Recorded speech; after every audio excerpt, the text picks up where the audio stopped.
previous years, we focused on raising standards in schools.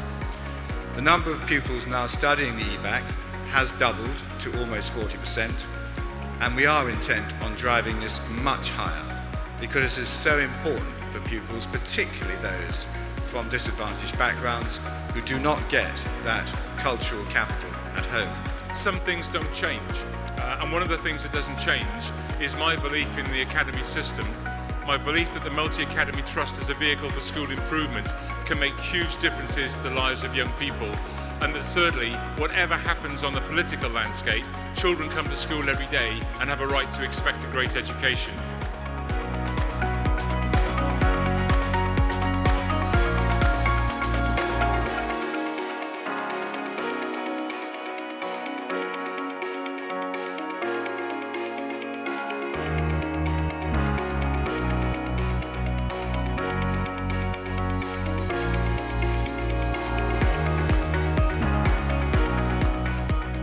It's a very big event, and certainly when I speak here I have access to hundreds of people, and therefore if there's a message I want to get across, it actually is one of the biggest venues I can do that in.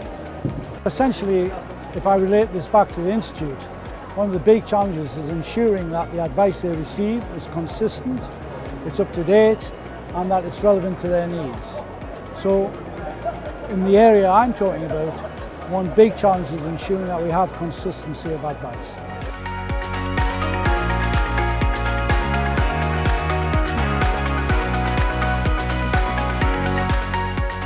Great schools are run by great leaders, and so if I could identify one thing which I think is the success of Reach 2, it's the investment we make in school leaders. And investing in your development as a school leader in our trust is not a choice, it's an entitlement and it's a responsibility. How do you stay in touch with your communities? How do you know what your parents are thinking? How do you know what your pupils are thinking if there is no governance or advisory function happening at school level? And I think all our conversations, both with school leaders and with those governing, there is a huge wish to keep school level governance, because people know the importance of place, of context, of understanding what they're governing and where they're governing. Forward looking with government policy is not an easy thing at this point in time. Education policy is in turmoil, politics is in turmoil. So although I'll be touching on grammar schools and very much expressing my concern that grammar schools are not the right approach to social mobility, we need to be investing in the early years wherever possible. I also want to give some tactics for school leaders to navigate that environment, which fundamentally to me is about staying true to your own vision and values and using government policy for your own purposes and for the good of your own students and pupils. It's always important to be outward facing in a school, to see how other people are doing things, to see what opportunities there are. I don't think people should naively import practice from other environments. I think there should be a high bar for change, but I think it's really good to challenge yourself by seeing how other people do things, and somewhere in the system someone has a solution to the problem that you're facing.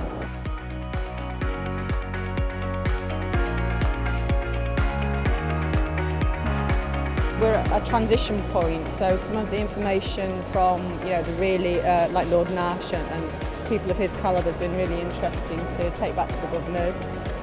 Also, we've got some ideas for finance packages and things to move us forward. So quite a few good ideas and tips.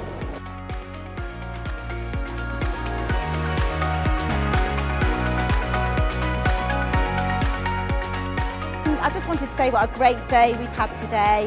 The event has been absolutely brilliant, very well organised. Thank you so much to the organisers for putting on such a great, diverse opportunity for us to pick up great ideas.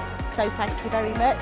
I'd just like to thank the organisers for a very well organised event, and it's great because it's given us the opportunity to see new innovations in education. So thank you very much.